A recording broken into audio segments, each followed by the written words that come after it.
ত্রয়োদশ জাতীয় সংসদের সংরক্ষিত নারী আসনের নির্বাচনে ১১ দলীয় জোটের ১২ প্রার্থীর মনোনয়ন প্রাথমিকভাবে বৈধ ঘোষণা করেছে ইসি। তবে জাতীয় নাগরিক পার্টির প্রার্থী মনিরা শারমিনের মনোনয়নপত্র বৃহস্পতিবার দুপুর পর্যন্ত স্থগিত করা হয়েছে।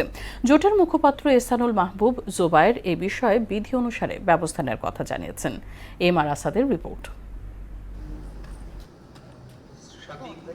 নির্বাচন ভবনে বুধবার দুপুর ২টায় শুরু হয় ১১ দলীয় জোটের মনোনয়নপত্র যাচাই বাছাই। রিটার্নিং কর্মকর্তা মঈনুদ্দিন খান ও সহকারী রিটার্নিং কর্মকর্তা মনির হোসেন এ কার্যক্রম পরিচালনা করেন। প্রার্থীদের পাশাপাশি উপস্থিত ছিলেন জামায়াত নেতৃবৃন্দ।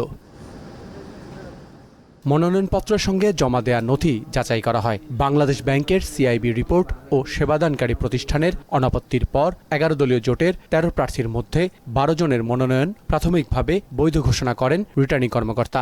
Shamsun Nahar Begum, Mrs Mardia Momtaz, Mrs Rokeya Begum, Mrs Mahmuda Alam Mitu, Mrs Tasmia প্রধান,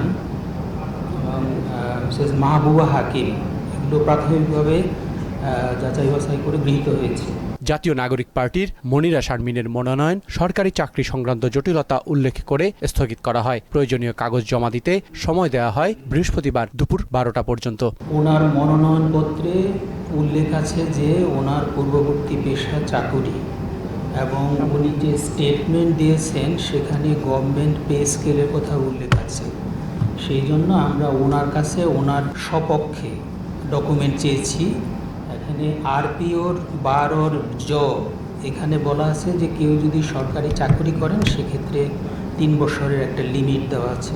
বাংলাদেশ জামায়াত ইসলামীর মুখপাত্র জানান, এ বিষয়ে বিধি মোতাবেক ব্যবস্থা নেবে জোট। যে ডকুমেন্টেশনটা প্রডিউস করবেন সেটা থেকে বোঝা যাবে যে আসলে কি হচ্ছে আর কি, তখন আমরা ফাইনাল কথা বলতে পারবো। এম আর আসাদ, মোহনা সংবাদ, ঢাকা।